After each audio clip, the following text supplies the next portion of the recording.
ठरल्याप्रमाणे आजच्या भागाची सुरुवातच तणावपूर्ण वातावरणात होते।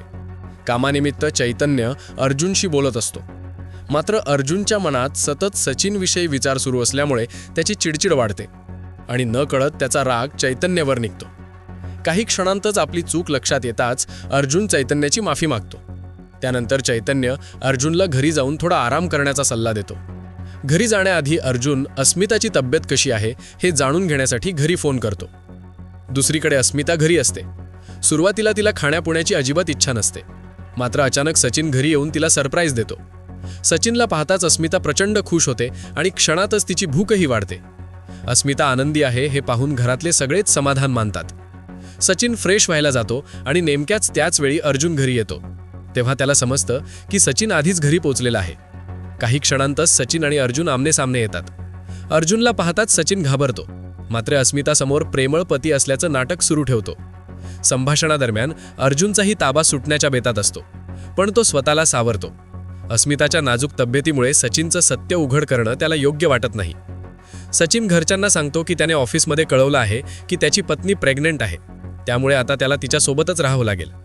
त्यावर अर्जुन ठामपणे म्हणतो की तुझ्यासाठी हेच चांगलं आहे की तू आता कुठेही जाणार नाहीस।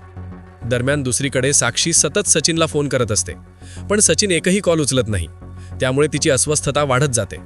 तेवढ्यात नागराज महिपतच्या माणसामार्फत साक्षीला एक चिठ्ठी पाठवतो, ज्यामध्ये फक्त एकच इशारा असतो, सावध रहा। ही चिठ्ठी वाचून साक्षी प्रचंड घाबरते आणि लगेच नागराजला घरी बोलावून घेते। साक्षी नागराजला सांगते की तिला धमकीची चिठ्ठी आली आहे आणि हे तिच्या अण्णांनी केलं असणार नाही, कारण त्यांना तिला सावध करायचं असतं तर त्यांनी थेट सांगितलं असतं। मात्र नागराज मुद्दाम साक्षीची भीती वाढवत राहतो। इतक्यात साक्षीच्या दाराची बेल वाजते। भीतीमुळे साक्षी दरवाजा उघडायलाही कचरते, पण नागराज तिला धीर देतो। साक्षी दरवाजा उघडते, मात्र बाहेर कोणीच नसतं। दारात एक बॉक्स ठेवलेला असतो। तो बॉक्स उघडताच साक्षीच्या पायाखालची जमीन सरकते।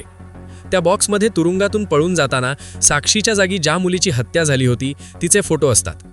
कोणीतरी तिचा भूतकाळ जाणून आहे आणि त्याच आधारे तिला धमकावत आहे हे लक्षात येताच साक्षी अक्षरशः कोसळते आणि रडू लागते। खरं तर हे सगळं नागराजचं कटकारस्थान असतं। प्रियाने आखलेल्या प्लॅननुसार साक्षीचा वापर करून महिपतला गप्प ठेवायचा असतो, त्यामुळे साक्षी रडत असतानाच नागराज तिच्या नकळत तिचा व्हिडिओ शूट करतो। दुसरीकडे सचिन घरातच वावरत असल्यामुळे अर्जुनची चिडचिड अधिक वाढते। त्याला सगळं सत्य सायलीला सांगावंसं वाटतं, पण तो स्वतःला सावरतो। चैतन्याची एक केस असल्याचं कारण देत तो सचिनविषयीची माहिती सायलीला देतो। सायली लगेच ओळखते की हे प्रकरण खूप गंभीर आहे, मात्र संबंधित मुलीची अवस्था नाजूक असल्यामुळे घाईघाईने काही करणं योग्य नाही असं ती सांगते। यानंतर सायली नागराजवर लक्ष ठेवण्यासाठी सुमन काकूंचा वापर करण्याची आयडिया देते। सायलीने तयार केलेल्या केस बोर्डवर महिपत, नागराज, प्रिया यांच्यासह अनेक संशयितांचे फोटो आणि त्यांची माहिती लावलेली असते। सायली ही वकिली बुद्धीने सगळं नियोजन करत आहे हे पाहून अर्जुनला मनापासून समाधान वाटतं।